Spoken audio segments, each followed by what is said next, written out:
성도 여러분 안녕하십니까? 우리 마운틴빛교회에 오랜만에 방문을 해서 이 안식일 시작하는 금요일 저녁 예배에 귀한 말씀을 전할 수 있도록 은혜를 주신 하나님 또 우리 교회 성도님들께 감사합니다. 사실은 이렇게 영상으로 예배드리는지 모르고 몇 분이시지만 앉아 계셔서 같이 함께 예배드리는지 알았는데 와보니 이렇게 영상으로 중계하신다고 그래서 익숙치 않은 그 설교 단상에 그 성도들이 앉아 계신 데서 이렇게 눈빛을 마주하고 하는 그런 예배가 아니지만 영상으로 참여하신 모든 분들에게도 하나님의 은혜가 함께 하시기를 간절히 바랍니다. 오늘은 제가 설교 제목으로 모험으로 부르시는 하나님이란 제목을 좀 정해 보았고요. 창세기 1장 28절에 있는 말씀을 먼저 함께 읽고 시작하도록 하겠습니다. 하나님이 그들에게 복을 주시며 그들에게 이르시되 생육하고 번성하여 땅에 충만하라. 땅을 정복하라. 바다의 고기와 공중의 새와 땅에 움직이는 모든 생물을 다스리라 하시니라. 여러분들이 잘 아시는 대로 이 말씀은 하나님께서 온 천지 만물을 만드시고 마지막 날 여섯째 날에 사람을 지으시고 난 후에 사람들에게 하신 명령이세요. 사람들에게 너희가 이 땅에 그들에게 복을 주시면서 그들에게 말씀하시기를 생육하고 번성하여 땅에 충만하고 다스리라 라고 하시는 그런 말씀 여기에서 볼 수 있습니다. 저는 이 최근에 최근은 아닙니다. 벌써 거의 한 10년쯤 되지만 제가 책을 읽고 난 후에 모험이라는 주제에 대해서 상당히 큰 관심을 갖게 되었어요.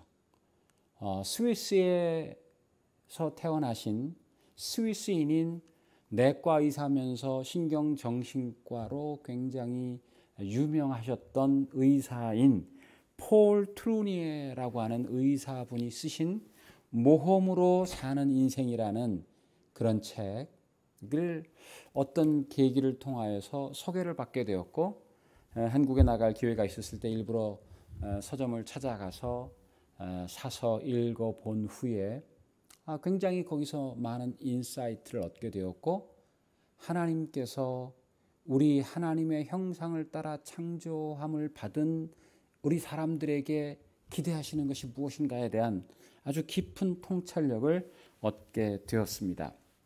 그래서 모험으로 사는 인생, 오늘 설교 제목은 하나님이 우리를 모험으로 부르신다 라고 하는 제목으로 그렇게 좀 함께 여러분들과 살펴보려고 합니다. 사람에게는 태어날 때부터 본능이라는 것이 있어요. 동물들에게도 본능이 있죠. 어쩌면 식물들에게도 어떤 본능적인 것들이 있는지 모르겠어요. 그 본능은 뭐죠?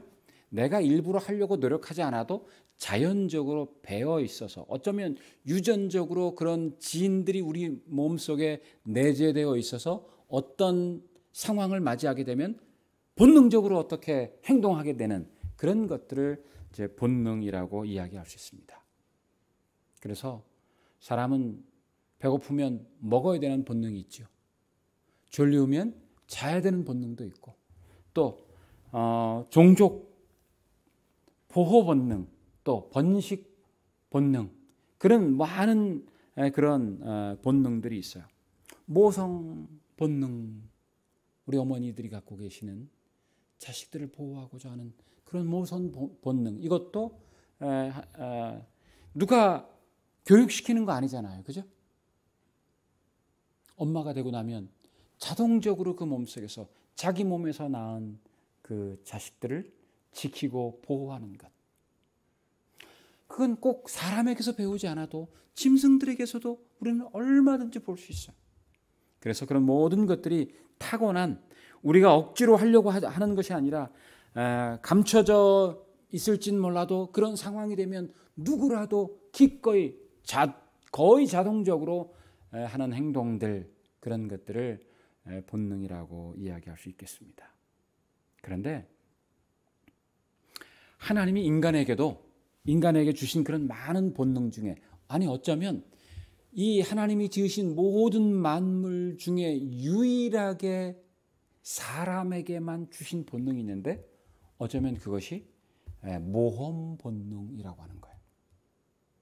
여러분들 동물들도 여행을 하던가요? 네? 동물도 여행하죠? 여행합니다. 새들도 여행해요? 네, 수만 킬로를 날아가고 해요. 그러나 그들이 하는 여행들은 대부분 뭐예요? 생존을 위한 여행들이에요. 물고기도 여행하지 않습니까? 헤엄을 쳐서 대양을 수영해서 헤엄치고 다니다가 죽을 때 돌아오는 그 귀소 본능에 의해서 돌아오는 연원이 그런 귀소 본능에 있는 그런 물고기들을 여러분들이 잘 아실 거예요. 그런데 그것들은 다 뭐예요? 생존을 위하여 나아가는 것들이에요. 철에 따라서 움직이는 철새들 다 먹이를 찾아서 떠나는 그런 여행들이라고 할 수 있어요. 그런데 어떤 생존을 위한 것이 아닌 모험을 위한 혹은 자기의 즐기는 목적으로 여행을 떠나는 존재, 피조물은 사람밖에 없는 그런 것 같아요. 그래서 어쩌면 유일하게 사람만이 모험적인 본능을 가지고 태어난다라고 여겨집니다. 제가 목회를 그만두고 난 다음에 산에를 좀 다니기 시작했어요. 산을 다니다 보니까 산이 참 아름답기도 하거니와 산을 다니면서 얻었던 그 초창기의 그 감동이라 할까요? 그런 것들은 제가 이전에 느껴보지 못했던 어디에서도 깨닫지 못했던 그런 그 감동, 나를 위로하고 나를 힐링해주고 나를 리프레시해주고 번아웃되어 있던 나를 리차지시켜주는 그런 경험을 산을 다니면서 경험해 보았거든요. 그러다 보니까 점점점 처음에는 동네 산 다니기 시작하다가 점점 큰 산을 찾아 다니게 되기도 했습니다. 그러다가 여러분 서영민 장로님 아시죠? 서영민 장로님이 한번 전화를 하셨어요. 목사, 자기가 내가 이번에 7월에 저기 어디 그 킹스 캐년에 있는 곳으로 백패킹을 가는데 한번 따라갈래나 이러셔요. 그래가지고 저는 거기가 어딘지도 모르고 그냥 동네 산이나 하루 갔다 오는 걸 하다가 백팩을 메고 텐트를 메고 먹을 걸 메고 슬리핑백을 메고 이 버너 같은 거 음식 다 짊어지고 산에 가서 며칠을 자고 내려오는 그런 긴 여행을 한다니까 처음엔 겁을 먹었어요. 그래서 글쎄 그걸 잘 할지 모르겠지만 네 한번 따라는 가보겠습니다 하고 따라간 것이 킹스 캐년 내셔널 파크에 있는 레일레이라는 호수를 이렇게 깊은 산속에 있는 호수를 갔다가 이렇게 한 바퀴를 돌아 내려오는 한 42마일짜리 백패킹을 따라 다녀온 적이 있어요. 거길 갔는데요. 얼마나 좋은지 몰랐어요. 제가 따라다니면서 그 당시에는 조우다 막 이러면서 아마 조우다 소리를 한 200번을 했던 것 같아요. 3박 4일 동안에. 그 아름다운 계곡, 뾰족뾰족 솟은 봉우리, 그 깊은 거기서 제일 높은 곳을 지나는 것이 약 12,000피트 패스 고개를 넘어갑니다. 거기에 그 산속에 숨겨져 있는 정말로 아름다운 셀 수 없는 수많은 호수들, 그 맑고 깨끗함, 그 칼라를 다른 데선 도무지 볼 수 없는 그런 맑은 호수들을 보면서 너무 좋았고 그래서 힘들었지만 잘 따라갔다 온 적이 있어요. 근데 제가 한 번은 그래서 이제 42마일 코스를 처음 갔다 온 거였거든요. 근데 제가 한 번은 저 빅소에 있는 어디 온천이 있는데 산을 한번 갔다가 우연찮게 전설적인 등산계의 전설적인 분을 한번 만났어요. 미국인입니다. 브라이언 로빈슨이라는 분을 만났는데 저는 몰랐어요. 그분이 그분인지. 저보다 나이는 4살 많은 분이에요. 그분도 이 실리콘밸리에서 살던 사람이었어요. 컴팩이라고 하는 회사에 다니다가 인생이 이러고 마는 건가 하면서 산을 다니기 시작해서 미국의 유명한 3대 장거리 트레일이 있어요. 패시픽 크레스트 트레일이라고 혹시 들어보셨어요? PCT라는 거. 이거는 이 캘리포니아의 샌디에고 남부에 있는 캠포라고 하는 그 멕시코 국경 장벽 에서 가까운 그 캄포라는 동네인데 그 국경에서부터 시작해가지고 출발해서 저 아래 그 남가주의 산을 거쳐서 이 북가주 쪽으로 이어져 오는 이 시에라 네바다 산맥을 지나고 그 산을 타고 쭉 올라가서 캐나다 국경까지 가는 트레일을 PCT라고 그래요. 그게 2,650마일 된답니다. 며칠이면 갈까요? 그 정도면 2,650마일이라니까요. 걸어서 가야 돼요. 평지도 아니에요. 하루에 적어도 한 5,000피트 이상 오르락내리락 해야 됩니다. 먹을 거 다 지고 가야 돼요. 텐트 지고 그래야 되는 거니까. 보통 사람들이 한 5, 6개월 걸린대요. 그리고 이제 CDT라고 하는 또 다른 트레일이 있어요. 그것은 Continental Divide Trail이라고 그래서 뉴멕시코 주에 있는 멕시코 국경에서 시작해서 뉴멕시코를 지나고 콜로라도를 지나고 와이오밍을 지나고 그다음에 몬타나 국경을 지나서 저 북쪽 캐나다 국경까지 가는 거 거의 한 3,000마일 정도 되는 그런 트레일이 있어요. 그리고 저 동부에 가면 조지아주에서 시작해서 메인주인가요? 거기에서 끝나는 아팔라치안 트레일이라는 게 있어요. 이 세 개를 다 합치면 7,500마일인데 이 세 개 트레일을 다 끝낸 사람을 이 산악계 트리플 크라우너라고 부른다고 그래요. 그런데 제가 만난 저 빅서에서 만난 그분이 그 트리플 크라우너였어요. 그런데 그 트리플 크라우너 중에서도 세계 최초의 기록을 갖고 있는 분이었어요. 뭐냐 하면 트리플 크라우너 이 세 개의 트레일을 여러 해에 거쳐서 끝낸 사람들은 당시 한 5명 정도 되는지 그래요. 근데 이분은 이거를 한 해, one calendar year에 이 세 개 트레일을 다 끝낸 거예요. 어마어마한 일이죠. 어마어마한 일. 그런데 그분을 만나서 저는 그분이 그분인지도 모르고 몇 얘기하다가 제가 처음 백패킹을 다녀왔던 그 서장로님을 따라 다녀왔던 3박 4일 레일레이 트레일 갔다 온 얘기를 했거든요. 그랬더니 이분이 그렇냐고 잘 갔다 왔다 그러면서 나는 여기 하루에 다녀왔지 이러시더라고요. 42마일을 하루에 다녀왔다는 거예요.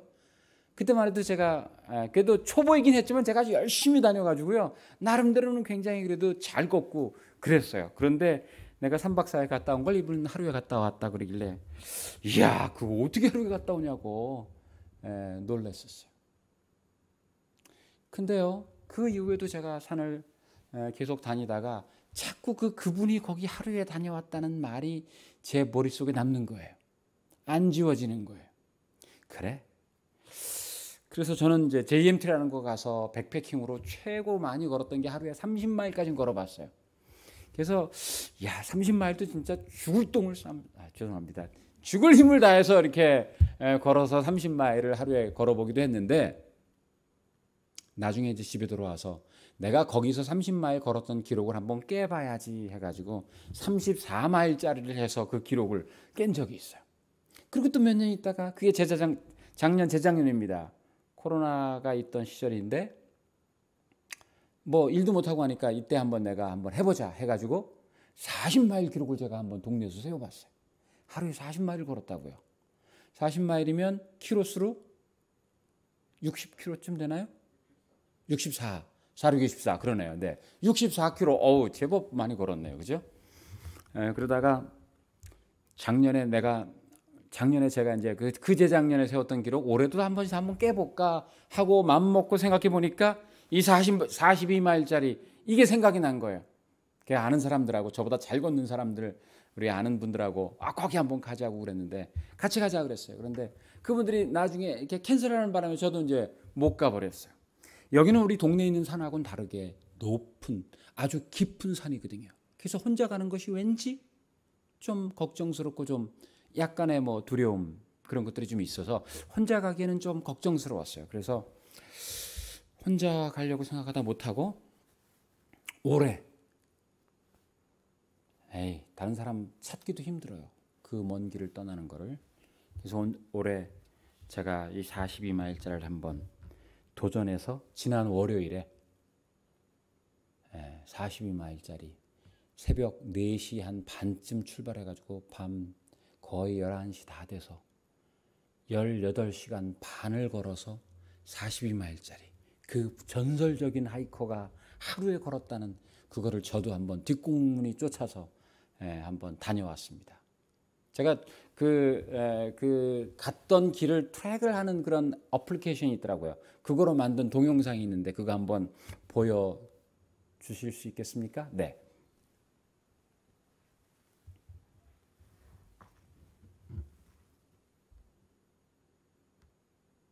제가 걸어갔던 길이고 중간중간에 찍었던 사진과 동영상들이 있습니다.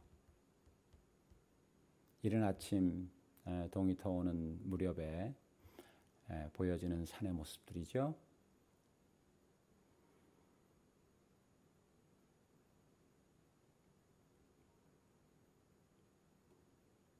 산속에 있는 사슴, 아침 식사를 하러 나온 어린 노루인가요? 사슴인가요?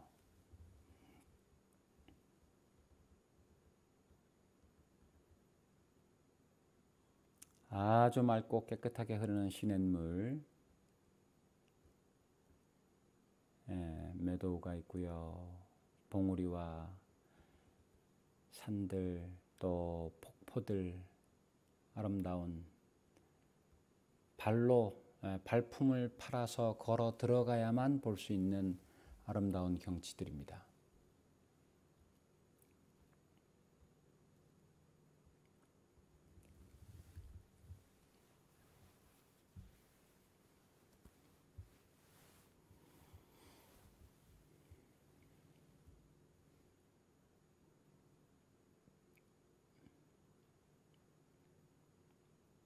아직 높은 산에는 눈이 쌓여 있기도 합니다. 이제 눈 쌓여져 있는 구간들도 좀 보일 텐데요. 아직 작은 호수에는 아직 얼음이 다 녹지 않은 그런 모습을 볼 수 있어요. 저렇게 꼬불꼬불한 길을 올랐고요. 여기가 글렌 패스라는 12,000피트가 넘는 곳인데 거기에서 제 아는 같이 활동하는 산악회 사람들을 만났어요. 그분들은 3박 4일 코스로 올라가 있었습니다. 저기 보이는 호수들이 레일렉이라는 호수들이에요. 굉장히 아름답고 맑고 깨끗한 커다란 호수들이죠.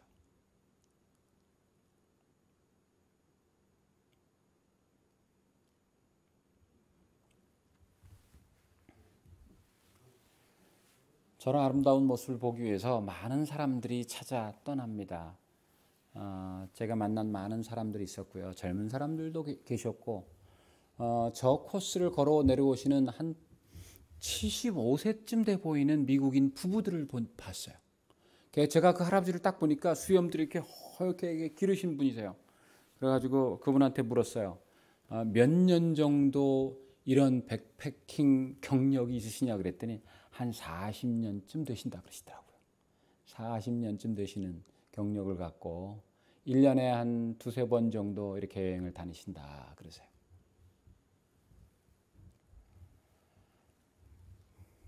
저기를 돌아서 내려왔습니다. 밤 거의 11시가 다 돼서 도착했으니까 캄캄한 밤에 헤드랜턴을 켜고 그리고 내려왔어요. 9시 38분으로 제가 기억합니다. 헤드랜턴을 켜고 그 밤길을 긴 길을 이제 내려오고 있는데 부시럭 소리가 났어요. 뭔가 하고 이렇게 반사적으로 이렇게 쳐다봤잖아요.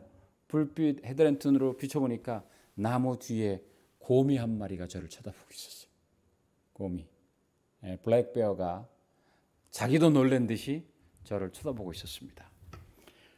그야말로 그 곰을 우리가 가끔 보긴 하지만 어떤 경우에는 그 곰들이 뭐 이렇게 노티스가 이미 돼 있어요. 지나가는 사람들이 먼저 저기 가면 곰이 있다.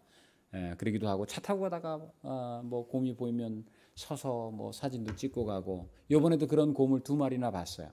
그런데 얘는 전혀 뭐 내가 예상할 수도 없었고 그야말로 엔카운터라고 그러나요? 마주친 거죠. 근데 뭐 캘리포니아에 있는 블랙베어들이 그렇게 사람을 공격하는 예는 그렇게 많지 않기 때문에 걱정은 많이 하지 않았지만 그래도 조심스러워서 잘 피해서 이 가지고 있던 그 하이킹 스틱 있죠? 그걸 갖고 좀 소리를 막 딱딱 쳐서 소리를 냈더니 조금 이렇게 피하는 것 같아서 얼른 그 자리를 피해서 도망을 내려왔던 그런 기억도 있습니다. 하나님은 사람에게 그런 일이 있을 것임에도 불구하고 사람은 그런 어떤 뭔가를 찾아 떠나는 여행을 즐기는, 모험을 즐기는, 모험적인 행동을 하는 그런 본능을 심어주셨다는 거예요. 이 폴 트루니의 이분은 하나님이 하나님의 형상을 따라 사람을 지으셨다고 했을 때 그 하나님의 형상이 어쩌면 모험의 형상이시다라고 하는 거예요. 그러면서 하나님은 모험의 하나님이시다는 것이죠. 여러분, 하나님이 이 온 우주를 창조하셨다고 하는 것, 창조는 모험적인 행동이라는 거예요. 전혀 없던 세계를 새로 만든다고 하는 것, 이건 얼마나 모험적인 것이냐는 것이죠. 익숙한 것들을 해나가는 것, 그건 뭐 별로 모험적이지 않아요. 그러나 전혀 없던 일들을 만들어가는 것, 새로운 것들을 만들어 나가는 일들은 그것이야말로 상당히 모험적인 그런 행위라고 하는 것이죠. 그래서 하나님은 우리를 지으신 하나님이 모험적인 분이시기 때문에 그 하나님의 형상을 닮았다고 하는 것, 유일하게 그 하나님이 지으신 모든 만물들 가운데 사람에게만 심어주셨다고 하는 그 하나님의 형상은 어쩌면 사람이 하나님을 닮아서 모험적으로 만드신 것이다 라고 하는 그런 말씀을 하고 있어서 저도 상당히 동감을 하게 되었습니다. 성경에는 어떻게 따지면 수없이 많은 모험적인 스토리들이 담겨져 있는 것이에요. 여러분, 하나님이 사람에게요, 사람이 완전합니까? 불완전합니까? 네? 완전할까요? 불완전하겠죠. 피조물이니까. 우리는 신이 아니니까. 우리는 하나님이 아니니까. 하나님의 형상을 닮았지만 그러나 우리는 창조의 능력을 갖고 있지 못한 피조물에 불과하기 때문에 우리는 불완전해요. 그런데 그 불완전한 인간에게 하나님이 뭘 주셨는지 아세요? 좌충우돌을 할 수도 있는 인간에게 모험 본능을 심어 주셨을 뿐만 아니라 또 거기다가 자기 마음대로 하고 싶은 걸 할 수 있는 뭘 심어 주셨어요? 네? 자유의지라는 것을 주셨다는 거예요. 와우, 여러분 어떻게 생각하세요? 자기가 하고 싶은 거 마음대로 할 수 있는 불완전한 인간에게 마음껏 할 수 있는 그런 자유의지를 100% 주셨다고 하는 것. 여러분, 이건 어쩌면 뭐예요? 굉장히 모험적인 선택 아니셨을까요? 인간에게 그런 걸 주셨다는 것은 굉장히 모험적인 것이었다는 거예요. 하나님은요, 그 결과가 어떻게 될 일까지도 내다보셨을까요? 내다보셨겠죠. 하나님이시니까.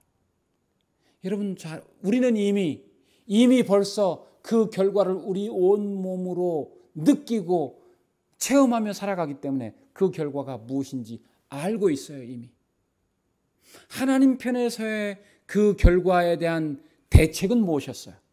인간에게 자유의지를 허락하셔서 결국 인간이 죄를 짓게 되었고 타락하게 되었고 그 죄를 지은 결과로 인하여 하나님이 짊어지셔야 했던 하나님의 책임은 무엇이었어요? 하나님이 하나님의 아들을 이 땅에 보내서 그 인간, 범죄한 인간을 대신하여서 죽게 해야 하는 그런 선택이셨어요. 그럼에도 불구하고 하나님은 자기가 죽는 것보다 더 아픈 그 아들이 저 인간들에게 허락한 자유의지를 허락한 그 하나님의 모험적인 선택 때문에 인간이 저질렀던 그 죄의 뒷수습을 하셔야 하는 그 엄청난 희생을 하나님이 친히 하나님의 아들이 이 땅에 피를 흘려야 하는 그런 엄청난 희생이 요구되는 일이었음에도 불구하고 하나님이 그런 모험적인 일을 하셨다고 하는 거예요. 저는 하나님이 인간에게 주신 가장 큰 선물이 무엇일까를 갖고 목회하던 시절에 고민을 많이 했어요.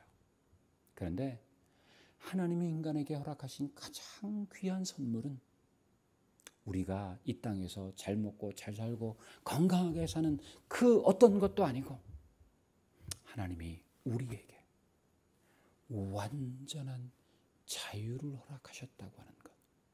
그 엄청난 하나님의 아들의 생명을 희생해야 할 만큼의 엄청난 희생을 치루어야만 했던 그 값어치가 있는 자유의지를 주신 것이야말로 하나님이 인간에게 주신 가장 귀한 선물이다 라고 믿게 되었어요. 여러분, 우리가 하나님을 믿지만 왠지 내가 하나님 안에서 완전한 자유를 누리지 못한다고 하면 우리는 예수님의 십자가의 희생을 잘 못 아는 거라고 말씀드릴 수 있어요. 우리는 하나님 안에서 정말 완전한 자유가 무엇인지를 내 몸과 내 피부로 내 심령으로 온전히 이해하고 깨닫고 하나님 안에서 자유를 누릴 수 있어야 된다고 생각해요. 교회도 여러분들의 자유를 방해하면 안 된다고 생각해요. 어떤 것도 여러분들의 자유를 방해하지 않고 하나님과 여러분 사이에 온전한 자유, 그것들이 실현될 수 있을 때 정말 하나님을 우리가 온전히 제대로 알고 믿는다라고 그렇게 말씀드릴 수 있겠습니다. 하나님은 인간에게 그 자유의지를 허락하시는 모험을 행하셨어요. 그래야 그것이 인간에게 대한 하나님의 최고의 사랑이기 때문에 그러셨던 거예요. 자유의지가 허락되지 않는 인간은 그야말로 인형에 불과한, 하나님이 인간에게 자기가 죽어가면서까지 죽는 희생을 치르면서까지 허락하셨던 그 자유가 얼마나 소중한 거였으면 하나님이 인간에게 그것을 허락하셨는지. 그 자유를 가끔은 그렇게 생각하시는 분들도 있었어요. 아니 왜 하나님이 거기다가 그 선악과를 두셔가지고 사람이 죄를 짓게 해서 그 후대들이 우리까지도 이렇게 죽도록 고생을 하면서 살게 하시느냐? 혹시 그렇게 생각해 보신 분 계셨어요? 아니 그거 안 두셨으면 그럴 일도 없었을 거고 우리도 죄 짓지 않고 이랬을 텐데. 그러나 그렇지 않아요. 거기 에덴 동산에 선악과가 있었기 때문에 에덴이 낙원일 수 있었던 거예요. 그저 하나님이 시키는 대로만 행하는 그런 삶을 살아야 했다면 그 에덴 동산이 아무리 먹을 것이 풍족하고 날씨가 좋고 아무리 편리하고 아무리 좋더라도 그곳이 낙원일 수는 없다고 하는 것이에요. 거기에 선악과가 있었기 때문에 그게 낙원이 되는 것이라는 사실을 우리가 좀 알고 깨달으시면 좋겠습니다. 성경에는 수없이 많은 모험으로 부르시는 하나님의 이야기가 담겨져 있습니다. 하나님이 갈대아 우르에 있던 아브라함을 부르셨어요. 나름대로 거기에서 안락하고 편안하게 살아가고 있는 아브라함을 70 몇 세인가요? 75세인가? 이때 부르셨잖아요. 그리고 어디로 가라고요? 가나안으로 가라고요. 히브리서 11장 8절인가에 보면 아브라함이 장래 얻을 땅으로 나아갈새 갈 바를 알지 못하고 나아갔다 그랬어요. 여러분, 갈 바를 알지 못하고 나아가는 행동, 그걸 뭐라고 그래요? 그걸 모험이라고 하는 거예요. 모험이란 말은 우리 히브리서 11장에서는 그걸 무슨 단어로 표현했어요? 믿음이라고 표현했어요. 그러나 어떤 의미에서 갈 바를 알지 못하고 나아가는 그 믿음이 뭐로 표현되는 거예요? 모험이라고 하는 단어로 표현될 수 있는 거예요. 하나님은 그를 그렇게 알지 못하는 미지의 세계로 들어가도록 내가 너를 인도할 터이니 들어가라고 부르시는 하나님. 우리를 그 모험의 자리로 이끄시는 하나님, 부르시는 하나님.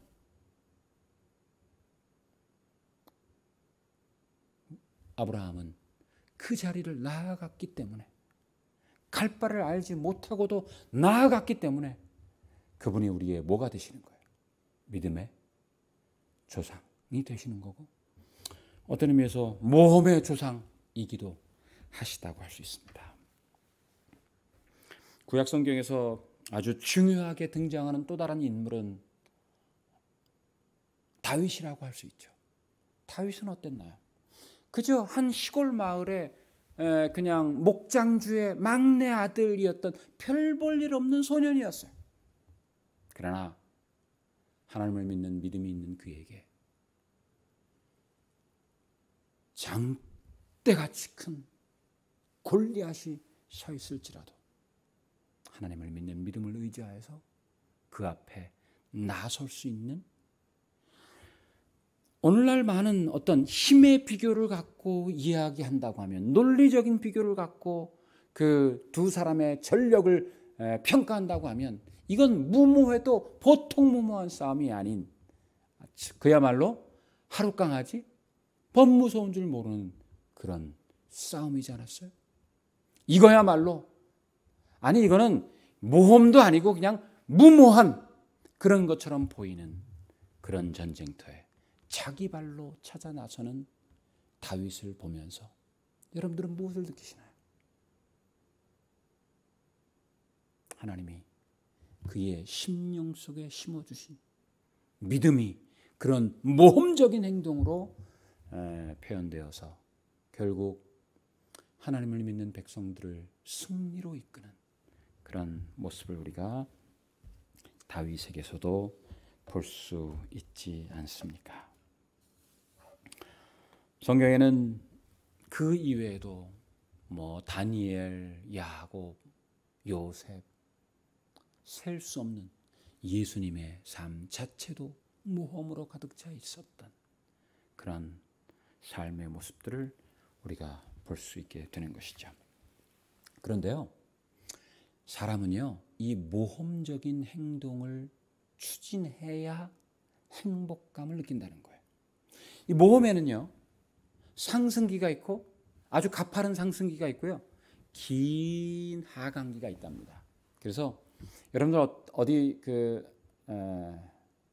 우리 학교 다닐 때, 어릴 때 소풍 같은 거 가면 어떠셨어요? 가슴이 좀 설리고 그러셨나요? 왜 밤잠도 잘 못 자고 소풍 가는 것 때문에 그러지 않았어요. 학교에서 공부만 하다가 운동회 같은 거 한다 그러면 또 그때도 정말 우리가 아주 익사이팅하고 흥분되어 있고 그랬던 기억이 납니다.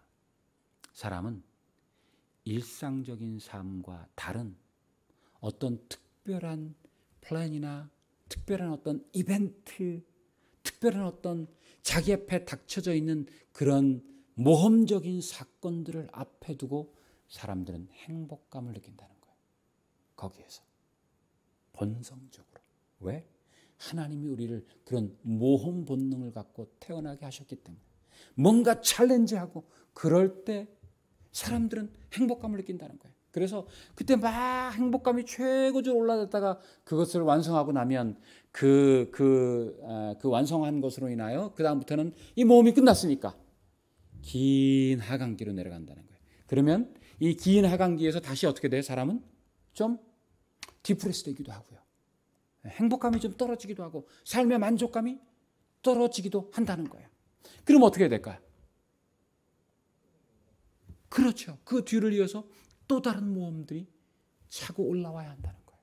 그래야 끊임없이 새로운 도전, 새로운 모험, 새로운 어떤 이벤트, 새로운 어떤 사업 구상, 남자들에게는 어떤 그런 어떤 비즈니스적인 것도 모험이 될 수 있는 거고요. 수많은 것들이 끊임없이 상승기와 하강기가 우리의 삶의 연속으로 이루어져야 보링하지 않고 또 뭐라고 하죠? 중년이 되면 그 겪게 되는 뭐 권태기라고 그러나요? 또 여자분들이 그 겪게 되는 걸 뭐라고 그러죠? 예? 갱년기. 그렇죠. 갱년기 증후군 이거 뭐 크다면서요.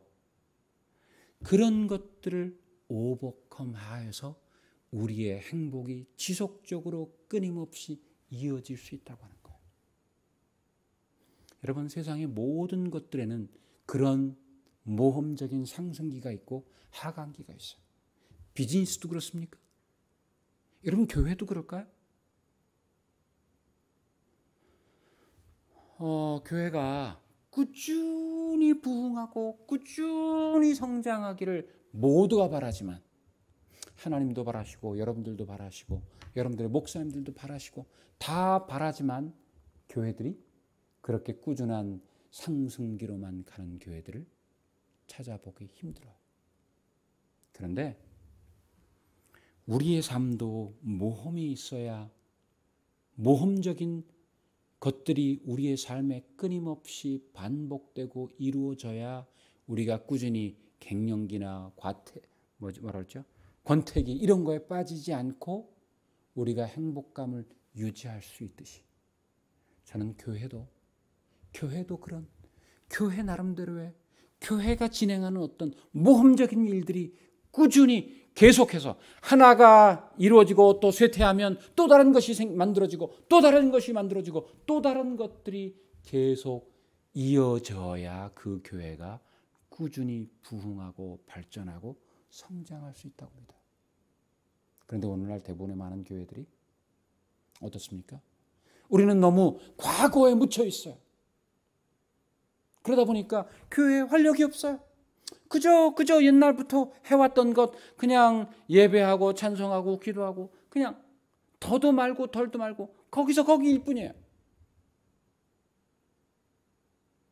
세상은 바뀌어져 가고 있는데 교회는 바뀌어지지 않고 있으면 그 교회는 세상을 필요로 하는 교회가 더 이상 아닌 것이.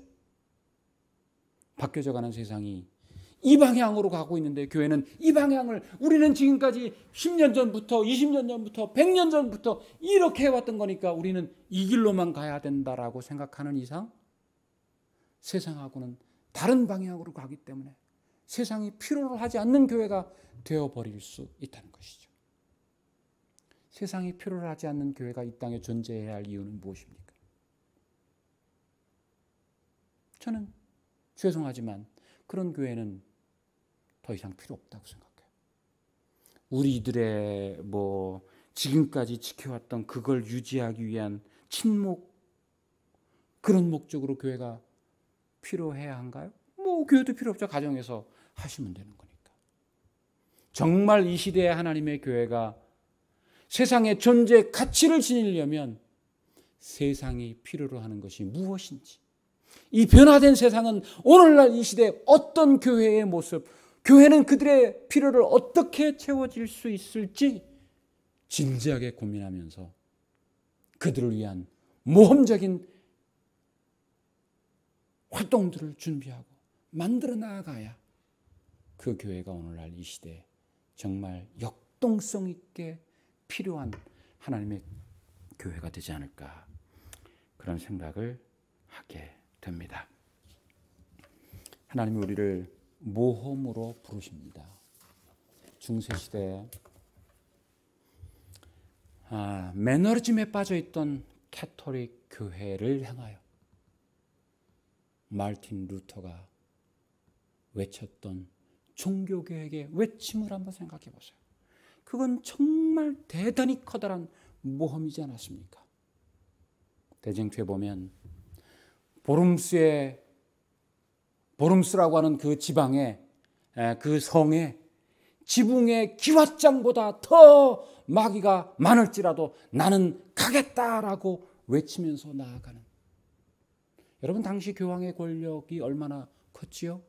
나라의 왕들도 교황의 시녀 노릇을 해야 했던 그 시절에 교황에게 밑보이면 왕들도 폐위를 시키고 죽이고 감옥에 갇히고 하는 그런 시절에 한낱 말단 사제 같은 그 루터가 그렇게 교황권을 대항하여서 오직 믿음으로, 오직 성경으로를 외치면서 종교개혁을 외쳤다는 것, 얼마나 대단한 결단입니까? 여러분, 오늘날 이 시대를 위한 개혁은 어떤 일이어야 할까요? 오늘날 하나님의 교회의 개혁은 어떤 방향으로 나아가야 할까요?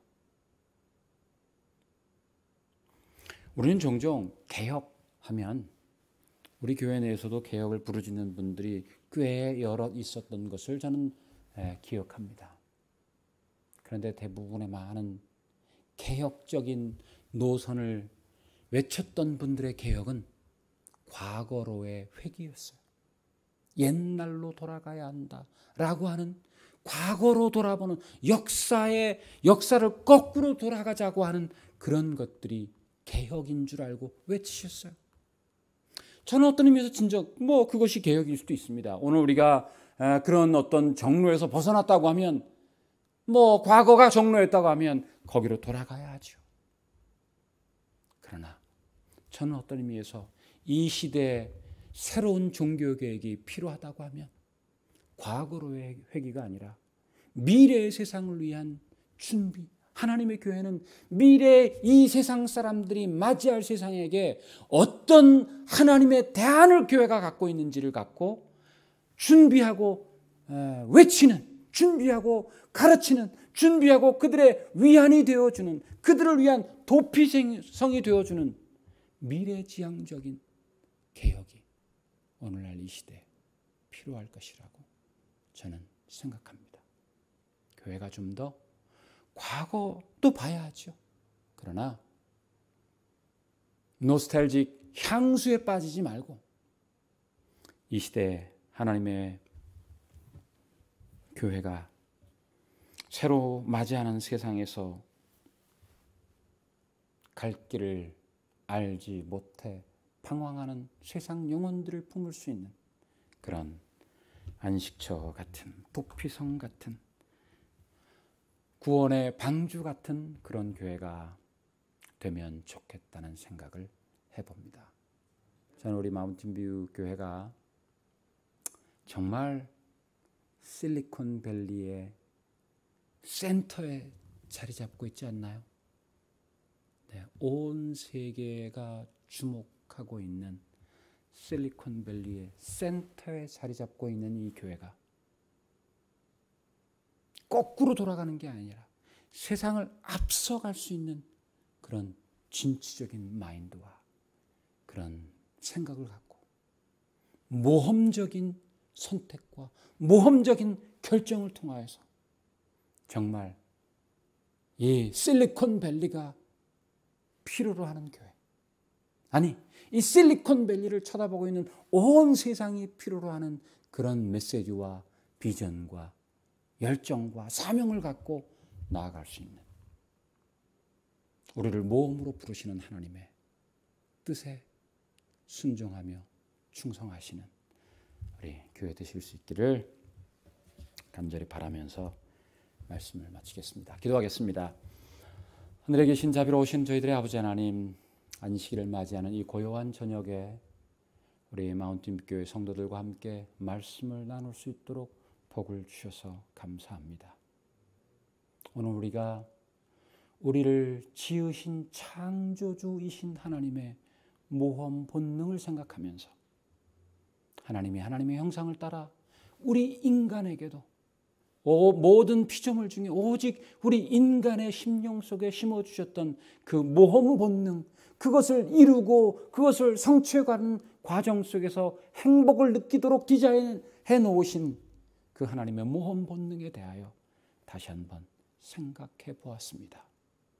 하나님, 저희도 하나님처럼 모험을 두려워하지 않는 당신의 백성들 될 수 있도록 도와주시고, 우리가 끊임없이 이 세상을 이끌어가며 세상에 답을 줄 수 있는 그런 하나님의 교회 될 수 있도록 하나님 축복해 주시옵소서. 예수님의 이름으로 간절히 기도드립니다.